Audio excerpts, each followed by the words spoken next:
say.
He's saying here at Thomas Crosby.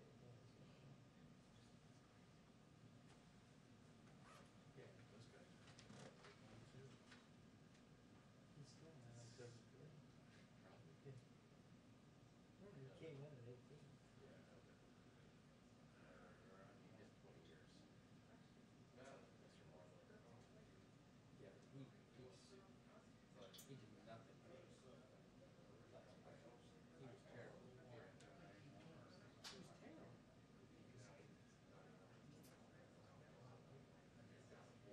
Absolutely terrible. Slow, black. Huh? What did they pay him? Really? Yeah. What did they trade him for?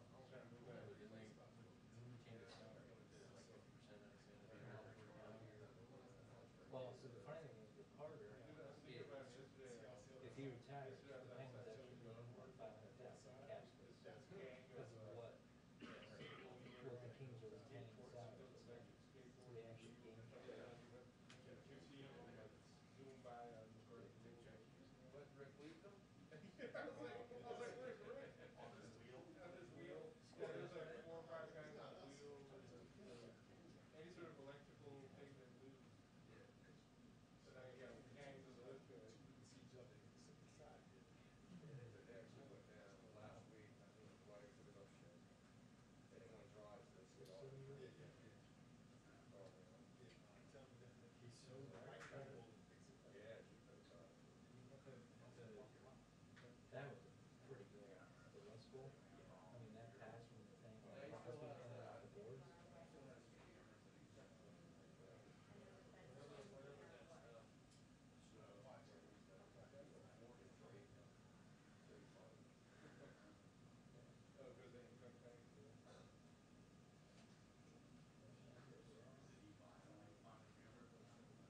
Yes. Yeah.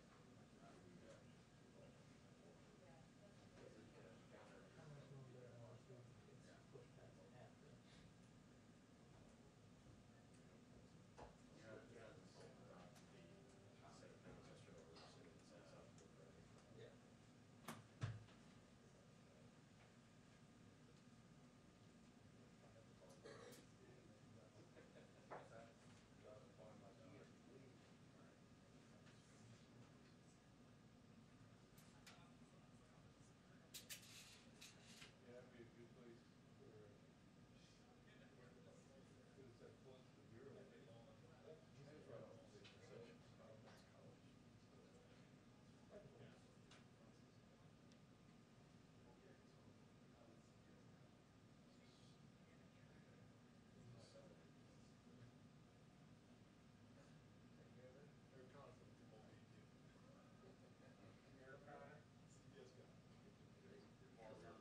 CBS guy. CBS and Chapter. That's why it's broken.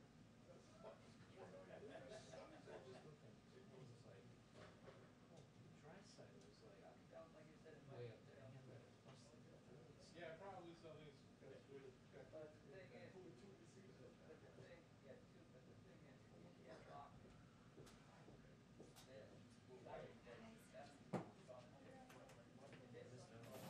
yeah, I think that thing that you get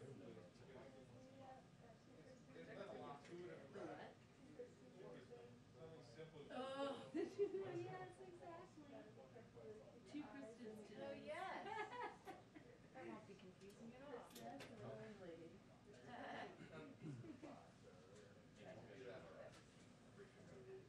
Wait till Jeff gets to finish off. Then we get groceries.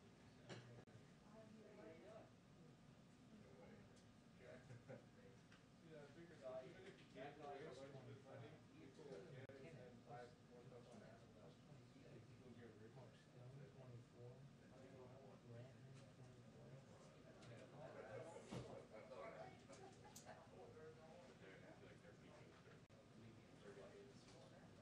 You order fertilizer from Amazon? Oh, yeah, I think so. I feel it getting chillier. It's so crazy.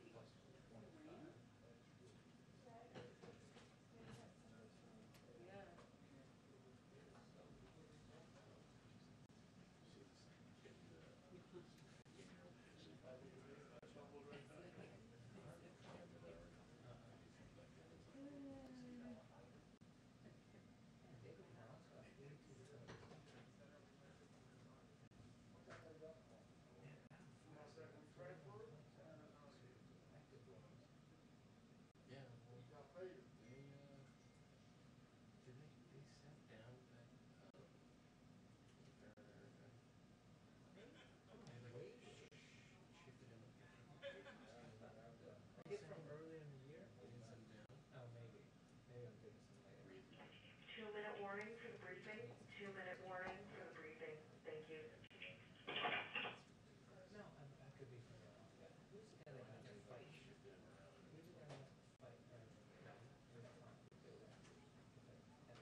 Okay. Today, the president will announce that on Thursday, he expects he will meet his goal of 200 million shots administered in 100 days, or under 100 days, I should say, a goal he doubled after meeting his original goal of 100 million shots by day 58 of his presidency. As the administration, as we work to get even more people vaccinated, President Biden will call on employers across America to do everything they can to help their employees and their communities get vaccinated. That includes a tax credit for small and medium-sized businesses to fully offset the cost of paid leave for employees to get vaccinated and recover from any after effects of vaccination if needed, and a call for employers, large and small, to take additional steps to help get their employees and communities vaccinated. With that, why don't you kick us off? DOJ announced a pattern or practice investigation today, the Minneapolis PD, in aftermath of the George Floyd killing and verdict. Under current law, it's a high bar for convicting officers of federal civil rights crimes. Does the president think it's time to revisit this aspect of the law? Mm-hmm. Well, first, as the president alluded to last night in his remarks after the verdict was announced, he believes the bar for convicting officers is far too high. It needs to be changed. He's a strong supporter, as he also conveyed passionately last night, of the George Floyd Justice in Policing Act, which does change the intent standard. Obviously, there is negotiations that need to happen on Capitol Hill, but he believes the bar is too high. And if I could just square that, that includes the federal civil rights aspect of the law as well, or is he speaking more broadly? My understanding is that's also addressed in the bill. Okay. And second, if I could just hit on briefly, he's obviously going to be meeting with world leaders today on the climate summit. Mm-hmm. What does he say to allay concerns, considering how divided Washington is politically on this issue, that we're actually going to, that this country is going to follow through on what he says today, what he says this week? Well, I think what he's sending, the message he's sending to the country and frankly to the world, is that he feels that the climate crisis we're facing around the world, and certainly in this country as the world's largest emitters, is so significant that within 100 days of his presidency, he's convening the world's largest economies to have a discussion about that. And he is going to put actions in place as well. Obviously, he's put in place a number of executive actions, and we'll have more specifics to announce in the coming days about what targets we are setting here in the United States. And I understand what you're asking me is what happens in 2024, right? Or is that what you're asking me? Well, that's a long time away, but the president has every intention of getting reelected and certainly ensuring that he is implementing policies where addressing our climate crisis, putting Americans back to work, go hand in hand, which is absolutely his desire and his commitment, will be a part of his continuing agenda. Go ahead. Thank you, Jen. You just called on Congress to pass the George Floyd bill. President Biden did, Vice President Harris did the same last night, said it's a key priority. Why should people have confidence that President Biden will be able to win over Republican support for the George Floyd bill when he hasn't been able to do so on his other legislative priorities? Like the American Rescue Plan that he passed into law? He didn't get Republican support for that. He didn't, but he certainly has support from the American people, and about 80% of it's more than 70% of the American people. I will say, Kristen, that look, the president doesn't believe that he alone can pull the George Floyd Policing Act across the finish line. That is going to be up to Congress. And right now, there are negotiations that are happening. There are leaders in both sides that are having those discussions. The president obviously advocated, as you alluded to, last night in remarks he delivered after the verdict. And we are also have been advocating, our senior leadership has been advocating for this on the Hill, including in direct conversations with members. We're in close touch with the Senate Judiciary Committee, Senate leadership, who are working towards this goal. This encompasses many offices in the White House, including, of course, the president talked about this quite a bit during his meeting with the CBC last week, but also our legislative affairs team, our public engagement team, the Department of the Domestic Policy Council, and their leaders are deeply engaged. And we're also in regular contact with the nation's civil rights leaders who are also advocating for this. But I will also say that there are times, and this is true in diplomacy, but also true in legislating, that the best strategy is to provide the space for those conversations to happen privately. And that's part of our objective. I understand you're citing the fact that public polling showed there was bipartisan support for ARP, but in order to get the George Floyd bill passed, you need 60 votes. So I guess the question is, why should people have faith that the president will be able to get 60 votes to get the George Floyd bill passed? Well, I think what I was trying to convey, but let me try again, is that the president alone cannot pass the George Floyd Justice in Policing Act into law. How does he see his role in getting the George Floyd bill passed? Well, his role is to work with leaders in Congress, as he has, being in touch with leaders in Congress in the Senate and House, also having a discussion with members of the Congressional Black Caucus, many of whom are playing important and prominent roles in getting this legislation across the finish line. He's also asked members of his senior team, whether it's the legislative team, the Domestic Policy Council, his Office of Public Engagement, to work with outside organizations, civil rights leaders, and others to work together to put pressure on Congress to move forward. He used the opportunity last night to deliver remarks, and I will say, as he's thinking about what his joint session speech looks like next week, he has every intention of using that as an opportunity to elevate this issue and talk about the importance of putting police reform measures in place. As you know, one of the key sticking points is that qualified immunity provision. Is the president willing to compromise on qualified immunity? Would he back a bill that didn't include qualified immunity? Well, again, I think the stage we're in now is that leaders on the Hill need to have discussions among themselves about where they can find agreement. And often those discussions, just like it is the case in diplomacy, the best strategy, the most effective strategy is to allow for space for those conversations to happen privately. Once they come to agreement, and we're certainly hopeful they'll do that, we'll have to take a look at what that looks like. Oh, go ahead. Go ahead, Thank you, Kristen. Jen. Just to follow up from the other Kristen's line of questioning. Sure. Kristen's in the front row. I know. We were laughing about that. When President Biden spoke with George Floyd's family yesterday, he promised that he would do everything he could to get the George Floyd Justice in Policing Act passed. So would that potentially include supporting getting rid of the filibuster if he can't get the 60 votes needed to pass the Senate? The president's view remains the same, which is that he believes there should be support from Democrats and Republicans to put in place common sense, long overdue measures to reform our police and justice system. And he believes rebuilding trust among communities is something that Democrats and Republicans should support. There are conversations that are happening now that involve Democrats and Republicans, and he wants to leave the space for that, so he doesn't believe that having a discussion about the filibuster is constructive to that at this point. Okay, and two questions on immigration. Is President Biden potentially open to doing immigration reform through reconciliation? Well, this is another area where the president looks both at history and past history and also recent history, and sees that there has been bipartisan support. There is bipartisan support, for example, on the Dreamers and moving forward there. And he believes that modernizing our immigration system and putting in measures in place to address that is something that should warrant bipartisan support. So his view is that right now, this should not be, that the conversation should not be about a reconciliation process. It should be about moving forward in a bipartisan manner.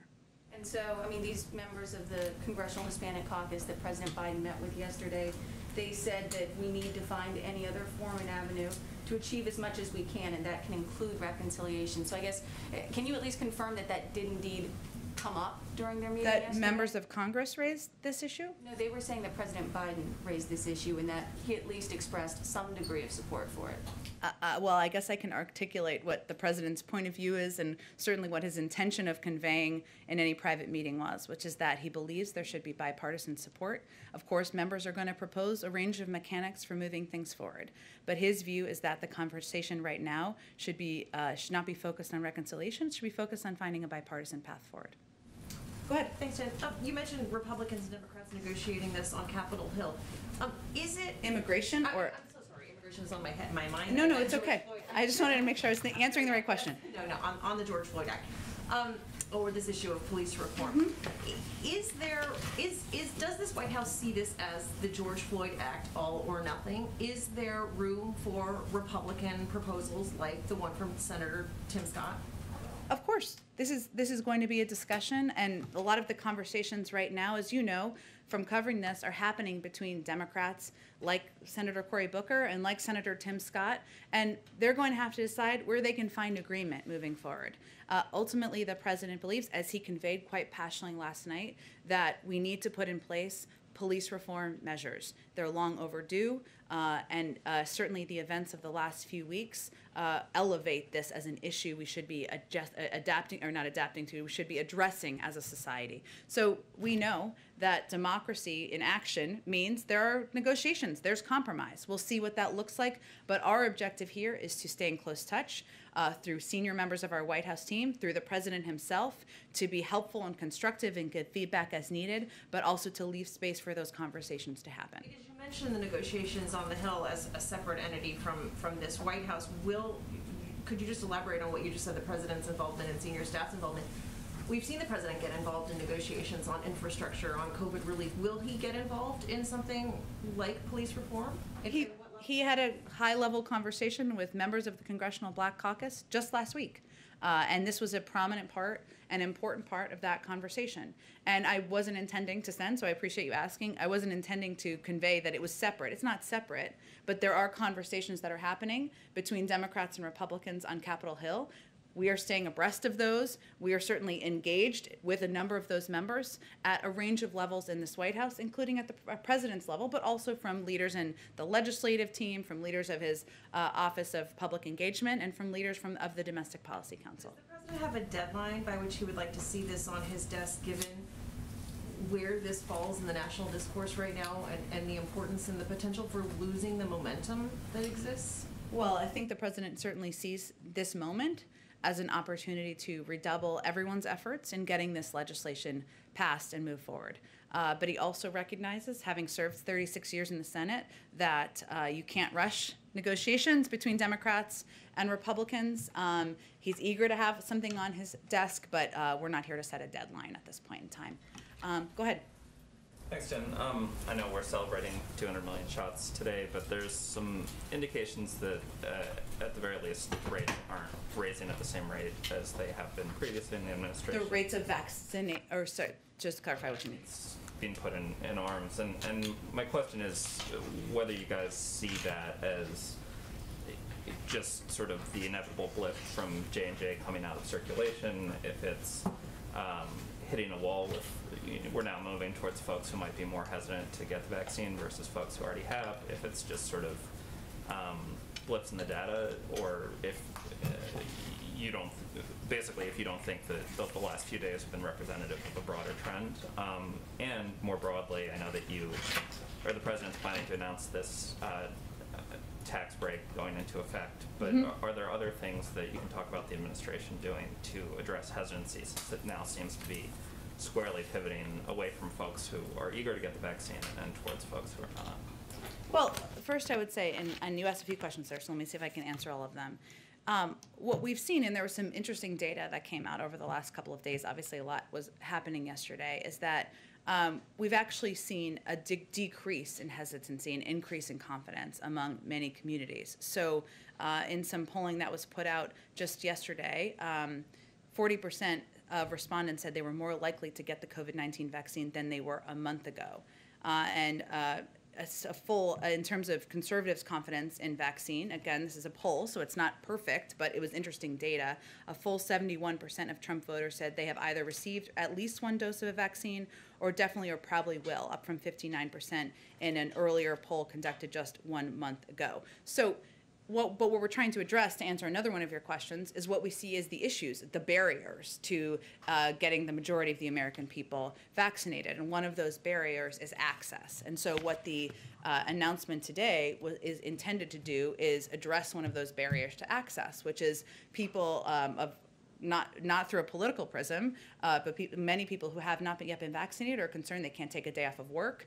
They don't have additional paid leave. And so we're trying to address that barrier, reduce that barrier as one that is preventing access. I will say that the reason we're at this point, where we are getting to a point which we always knew we would reach, where we have greater supply, we will at a point get to a point where we have greater supply than we have demand, is because only in some regions of the country, I should say, as you know, not everywhere, is because we work quickly to increase supply and provide thousands of easy and convenient locations for people to get vaccinated. So, in the last few weeks, we've sent out more than 115 million doses. But what we're trying to do now is address what we see as the barrier. So I mentioned the tax cut, of course, trying to help businesses. We're providing technical assistance to states. Again, we're relying on local voices and local doctors to provide the best information, which every set of data we've seen, and even from some news organizations, show that those are the most trusted messengers. We've allocated $3 billion for states. We're ramping up targeted media efforts. We're also, along with the CDC, we're working to help states expand vaccine distribution to primary care physicians, where many people are very much trusted local doctors. So, yes, we will continue to assess and look for ways to increase access and get it out to more communities. And both the Washington Post and the New York Times last night had pretty detailed reports about the refugee issue. They suggested that the president himself overruled national security experts on his team and Secretary of State Blinken. You've sort of maintained that there was never a policy change at all, but is it fair to say at this point that the president changed his mind from the 62,500 number and then changed his mind again once he saw the sort of outrage and blowback from Democrats and refugee groups? Well, I can say that we have every intention of putting out an increased cap, and we hope to do that soon, in advance of May 15th. I'm obviously not going to get into private conversations between the president and members of his national security team, but I will say that one of the things that has been on the president's mind that I think was covered in a number of those stories are the challenges and the challenges to our resources. And we've talked about this a little bit. So one of those is refugee processing in a big global system. And there were muscles that have been atrophied over the last few years. It's not just the federal government. It is also a lot of important organizations around the world that help address this. And his concern was in part, is that system prepared? Now, by setting a larger cap, which we have every intention of doing, we are sending a message: get your muscles back in action so that we can welcome more refugees and continue to strive toward the goal that he has always maintained of 125,000 refugees for next year. Our policy has not changed on that front. We've always wanted to reach 125. It's just a matter of what we think we can get to this year. Well, the State Department is in charge of processing refugees. Mm-hmm. If the Secretary of State is encouraging the president to sign the paperwork to raise the cap, that would suggest that he feels that the State Department, despite whatever atrophy may have happened, could have raised that limit, and that the president, because of perhaps, worries about if HHS could support the refugees when they got here, perhaps because of political calculations, overruled the Secretary of State. And so I'm asking if you can explain why, if the State Department says that they can do this, the president didn't think that they could. Well, first of all, it's setting a cap, right? It doesn't answer the question of whether we can reach that. This is an important point of whether we can reach that point. To get into this, right? Because there's no reason that the president couldn't have done what he said he was going to do, raise the cap to 62,500, and then if the State Department or HHS determined that they couldn't, process the refugees, just not hit that number. As you said yesterday or 2 days ago, that happens all the time. So Sure. this just sort of And he underscores has every intention of raising the cap. The Friday announcement was not about the top level of the cap. And I think that's an important thing for people to understand. But I'd also say, as you alluded to in your question, the State Department, yes, they do the they do the vetting, which is an important part of the process and can take months. And there are a low number of refugees that are currently through a security vetting process, despite numbers that have been put out there and in reporting which are inaccurate. There's a low number. Hundreds of people that have already been. What'd you say? It's not hundreds of people that have already been approved by the State Department. I think the reports are something like 700 people have had to cancel flights because of.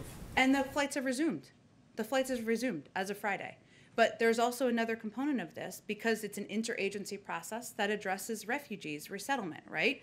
ORR, the Office of Refugee Resettlement, which is not a part of the State Department, has a component of this as well. It's a part of HHS. The president looks at all of the government, all of our resources available, what he thinks the capacity is, but he also is looking for assessments from the interagency team on what's possible. That's what his questions were. Hence, we'll have more to say when we have a conclusion on that. I think we're talking past each other, so I'll just ask once more and then we Okay. can move on if you don't want to. But the question is whether the president changed his policy on the 6,500 and if on Friday you intended it to be 15,000 and then changed the decision after the outcry. Well, his policy was on Friday, was months before, continues to be to reach 125,000 refugees in next fiscal year. 62.5 was a down payment. It will be slower this year than it will be next year. The president wants an assessment of how far we can get. That's what he's looking for. The State Department has a component of that. HHS is a component of that. We're going to look at all of that. And the refugee cap, and the point I've been trying to make, which I know you don't love, but that's okay, but to others, is that the cap is something that is not typically reached. We wanted to send a clear message. We are a country that is welcoming refugees. We recognize that that is not the message that was sent. And so we reassessed, but it's not a change in policy. It's just making sure we're sending a clear message to the world about who we are. America's back. We're welcoming refugees. We need to get our muscles back working again, and we'll have an updated cap hopefully soon. Go ahead, Trevor. To the point about kind of getting the muscles back to where Yeah. they need to be, we're curious just about what capacity does exist right now for the government. And when you talk about the Office of Refugee Resettlement, is one of the issues that some of the employees there have been transferred over to dealing with some of the asylum issues? Is that one potential issue there? Well, one of the issues, the president wanted an assessment of whether they could do both, right? There are components that exist in different agencies of government, right? But whether they could do both, whether there was enough funding to do both, there has been funding transferred from other components of HHS to help address the unaccompanied children, the number of unaccompanied children who are coming across our border. But also there was a hiring freeze at the Office of Refugee Resettlement during the last administration, and there were only a couple thousand, low number of thousand refugees who were welcomed in during the last fiscal year. So it's not just government, it's also external organizations who play a vital role. And certainly, and this is one of the points I think maybe we weren't in agreement, but I think you were getting to, or what I was trying to get to, is that it's also these high caps, the 125 cap is sending a message to the world. We are going to do this, work with us on this, work with us on vetting, work with us on resettling and assistance that's needed. There are legal requirements and funding requirements that we need to help refugees when they come into the country from ORR. There's funding requirements for that, but we also acknowledge a lot of the funding comes from outside organizations.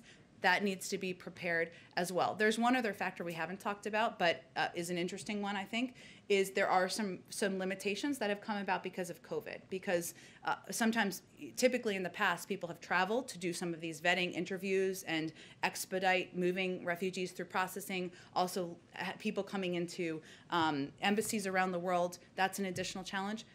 We were looking at an assessment of all of these items. And do you have a number just of how many refugee officers have been transferred over to dealing with asylum or unaccompanied minor issues? Transferred over from UACs or transferred over? Who work in the Office of Refugee Resettlement as officers, but now they're working primarily on unaccompanied children. We have some funding numbers. I don't think I have staff numbers in front of me. I'd certainly send you to them, but we can check if there's more specifics. And then are there outstanding security concerns around the refugee resettlement program that are being addressed as part of this review that you're doing? Well, there's a fairly stringent vetting process that takes place, and that can take months and months. It really depends. There have been some limitations and delays, frankly, because of COVID, which has happened in other areas as well. I'm not saying that's the totality, but that is certainly a factor. But that can certainly take some time, so that's had an impact as well. Okay. But not new security issues, if that was what you were asking. Thank you. And then just on policing, just quickly, just curious, we were talking about the DOJ announcement this morning. Is there any White House reaction on that decision to start that investigation? And has there been any other outreach that you've done to police groups or civil rights groups since the Floyd verdict as you move forward on that? Sure. Well, let me first say that during the campaign, the president pledged to appoint DOJ leadership that would prioritize pattern or practice investigations. And so last week, obviously we didn't know the outcome, right, of the verdict, but just to give a little history here, last week the Attorney General reversed a Trump administration memo that limited the use of consent decrees with respect to investigation of police departments. And obviously, while we didn't know what the announcement would be today, the announcement today of this new investigation into policing policies in Minnesota, there's kind of a direct pattern right there of what the president was advocating for, who he nominated, the overturning of the memo just last week. Go ahead. Hi, Jen. One on vaccines, one on Russia. Sure. What does the Biden administration consider to be vaccine discrimination? Should public or private spaces be allowed to exclude people who opt out of getting the COVID-19 vaccine? I don't think those are standards we're setting from here. Obviously, private sector businesses and entities are going to set their own standards. But you mentioned earlier you'd be releasing guidance on the privacy rights people can expect when it comes to a vaccination with COVID-19. I'm not sure. Are you referring to like an FAQ related to vaccine passports or something? Part of that, yeah. Okay. Well, I think just to be clear on the vaccine passport issue, what we also made clear is that that's not something that is going to be conducted, reviewed, or overseen by the federal government.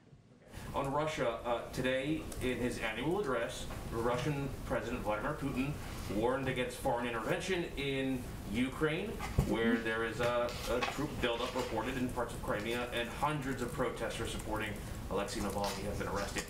Is there evidence that the White House sees that U.S. sanctions against Russia are working? Well, first, our sanctions were put in place, and many of them done in coordination with our European partners and allies, because our strong view and the view of the global community is that there should be consequences for actions. We have never expected, nor have we projected, that one set of sanctions or any individual set of sanctions is going to immediately change behavior. But it is sending a clear message that behavior is unacceptable and it can't continue. I would also remind you that our consequences, as we've long said, many are seen, sanctions, and some are unseen, and we don't speak about more specifically. Go ahead. Thank you very much. Two more foreign ones. Today, Australia announced it was, the Australian federal government announced it was revoking a deal by one of the states to do a Belt and Road initiative with China. Mm-hmm. The Chinese are not happy. Has the administration talked specifically with Australia about that deal? And more generally, is the administration talking with its allies and partners around the world about the BRI and generally trying to get partners to push back against that? I think the State Department would be the most likely entity within government to give any readout of conversations with the Australians.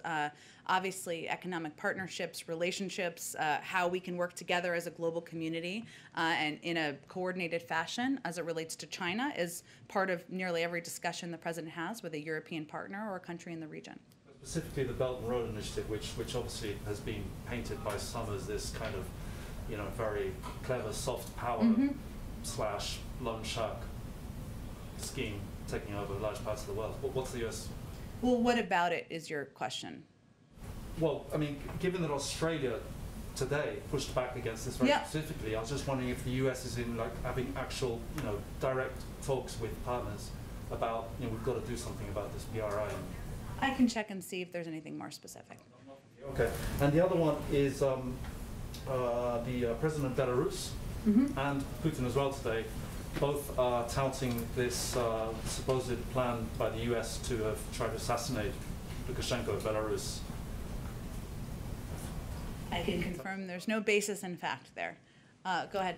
Jen, I just want to bring it back to policing. Sure. On a call with George Floyd's family and the family's attorney after the verdict yesterday, the family's attorney said, quote, hopefully this is the momentum for the George Floyd Justice and Policing Act to get passed and have you sign. The president's response was, you got it, pal, that and a lot more.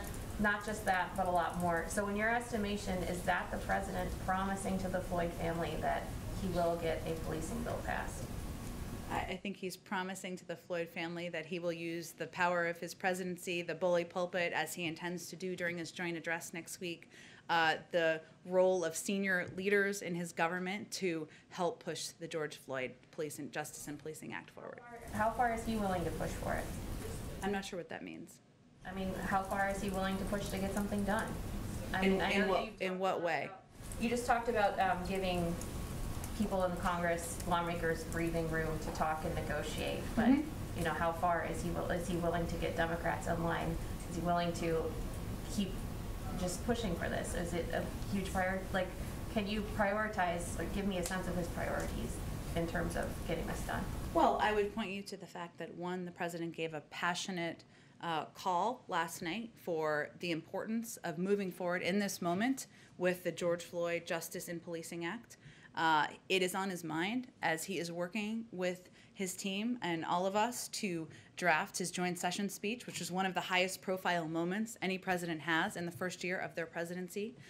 He has worked and has had discussions with leaders and members of Congress about moving forward on the George Floyd Justice and Policing Act, including as recently as his meeting with the Congressional Black Caucus last week. And he has asked prominent leading members of his administration to remain closely involved and engaged in this effort as it moves forward. So I'd say it's absolutely a priority on his mind, and he feels this is a moment where there should be momentum for action. One on Putin, who today did have some aggressive language for Western nations that would, you know, interfere in Russia's affairs. He said that Russia's response would be asymmetric, fast, and tough if forced to defend its interests. I'm just wondering broadly, and the Russians have also expressed skepticism that sanctions could do anything to box them into to having a summit between Putin and the president. Can you give us any update on how Putin's words today and his posture could affect any plans for a summit between the two? Well, we have been clear that we desire a relationship with Russia that is stable and predictable, and we don't think it needs to continue to be on a negative trajectory. The sanctions were not meant to entice anyone to attend a summit. That would be a strange strategy. It was meant to put in place consequences for the actions that were completely unacceptable in our eyes and the eyes of the global community. At the same time, while we put those consequences in place, the president was sending a clear message to President Putin on his call that he believes we can have, this is an opportunity to have a discussion about areas where we think there's an opportunity to work together on, whether that is nuclear non-proliferation, as we did with the continuation, the extension of the New START treaty, or the Iran nuclear deal, and also have discussions about areas where we disagree. Obviously, it requires all parties having an agreement that we're going to have a meeting, and we issued that invitation. We're continuing to have discussions at a high level, as is evidenced by the National Security Advisor's conversation with his counterpart earlier this week. Go ahead. I'll come back to it. I just want to get to the effort. Go ahead. Thank you, Jen. A quick follow-up question on something you were asked yesterday, and then a second somewhat related question. Okay. Regarding yesterday, respectfully, I feel like you didn't give quite a firm answer, and I wanted to try again. Okay. You were asked whether President Biden will honor his Democratic primary campaign pledge to release, quote, everyone in prison for marijuana. People are skeptical that he will.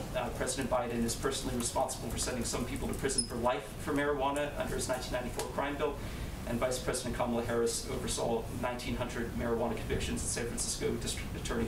So will President Biden honor his commitment to release everyone in prison for marijuana? Well, I think what I did yesterday is reiterated what his position on marijuana was, decriminalizing, rescheduling, and certainly legalizing medical marijuana.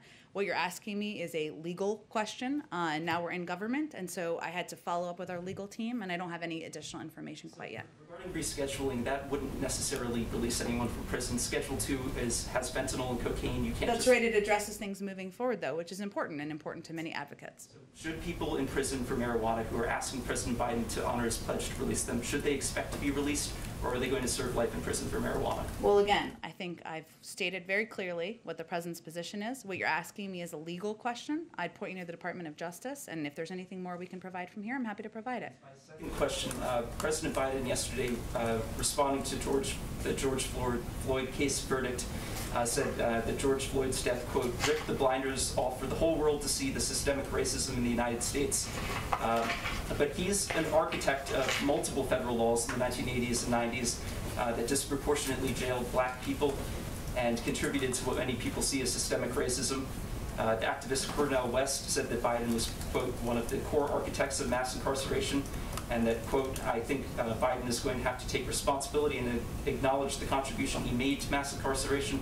To what extent does President Biden acknowledge his own role in systemic racism, and how does that inform his current policy positions?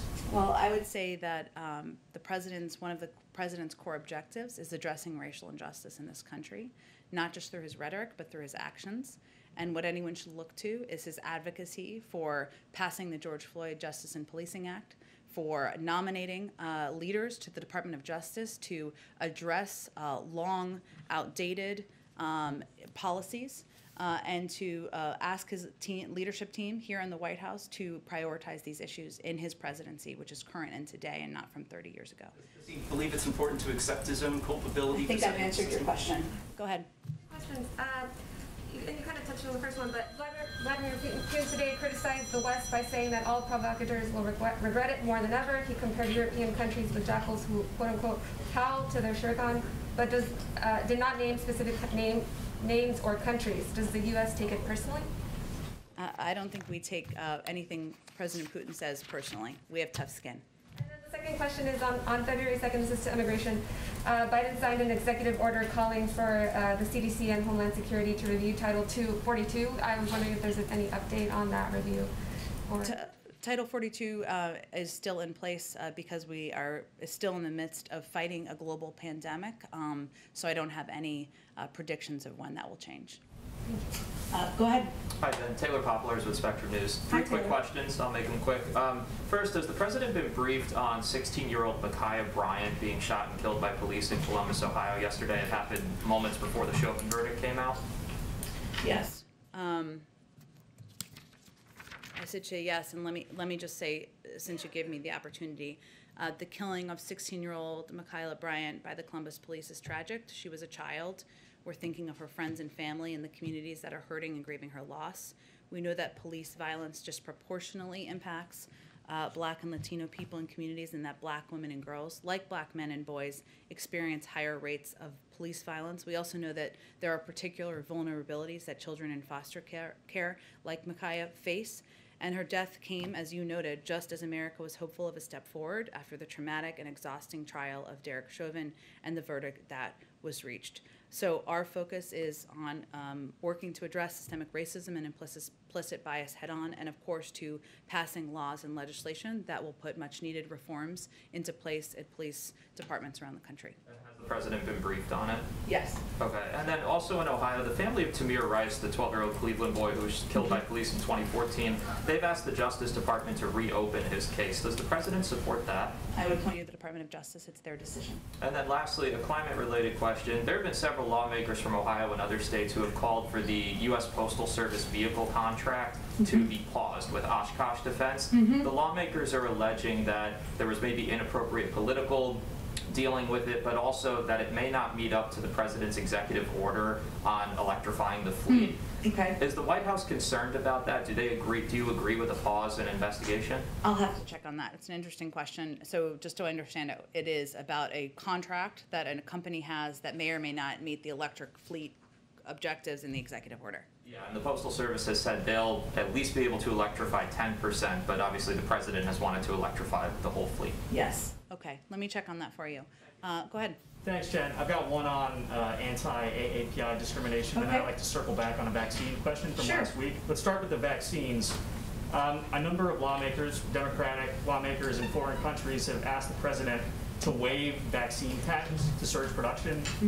What possible reason could the president have for not doing this, given that a number of organizations like Doctors Without Borders and Oxfam have said that this would be integral to the global fight against coronavirus, outside of protecting the financial interests of these pharmaceutical companies, or maybe maintaining leverage over production of the vaccine entirely? Is there any reason why he wouldn't do this? Well, I think our USTR ambassador gave some remarks related to this just last weekend, and I'd certainly point you to those. And we're certainly looking at a range of options to help address the global pandemic, but I don't have anything more from here. And then on anti-AAPI hate, will the president direct Ms. Moritsugu to investigate claims of discrimination from that community in the college admissions process? The executive orders he took in March, or he signed in March, notably didn't address this, and then the DOJ actually dropped a federal lawsuit supporting that claim in February. Well, It's her first week on the job. She just started, and she, as we've talked about a bit in here, will have a role both on policy, personnel, and outreach, and certainly have a seat at the table. I believe there's still ongoing litigation on this specific case, so I would. But I wouldn't expect that would be something that a White House official would weigh into while there's a DOJ ongoing consideration or ongoing litigation. Is that why that issue was absent from the slate of executive actions that the president took? If there's ongoing litigation, that's typically a factor, but I'm happy to check with you if there's anything additional on this issue. Go in the back. Thanks, Jen. 3 foreign policy questions. On Yemen first. President Biden's envoy to Yemen, Tim Linderking, just testified in Congress just now, and he said that he doesn't believe that Iran is helpful in ending the crisis in Yemen, which he considered a top priority in his administration. Is this a topic that you guys going to raise in Vienna through your partners, European partners? I believe that the conversations in Vienna, which are ongoing, as you know, are focused primarily on the nuclear file and how we can get to a point of having compliance, meeting compliance obligations, I should say, on all sides. So there are a lot of channels we work through, but my expectation is that those will focus on that specific issue. Talking about Vienna, Western diplomats indicating that the negotiation seems to be going through successfully, going halfway through, as they say, and they believe that maybe you need 2 more rounds to reach some kind of agreement. Is this your understanding? And what kind of agreement? Is it just to go back to the agreement itself, I mean the previous one in 2015? Well, I can say that for the past few weeks, the U.S. delegation led by Special Envoy Rob Malley has been exploring concrete approaches concerning the steps both Iran and the United States would need to take to return to the mutual compliance. And while the discussions have been thorough and thoughtful, if indirect, and we've shared some ideas, we still expect there to be a path forward. So I don't think we're in a position to set ambitious goals like a conclusion in 2 weeks at this point.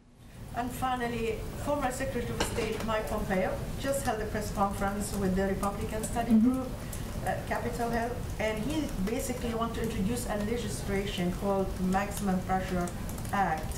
Does this complicate your efforts now? Do you see it as an interference? Do you see it as helping you and putting pressure on Iran to come back to the negotiation table? How do you see it?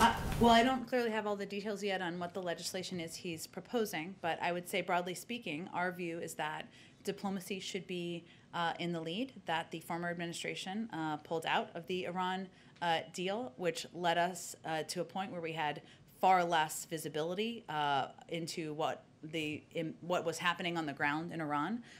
It certainly did not make us safer, and so I don't know what's in his legislation, but I think it's safe to say we have a very different approach. Lifting the sanctions, basically.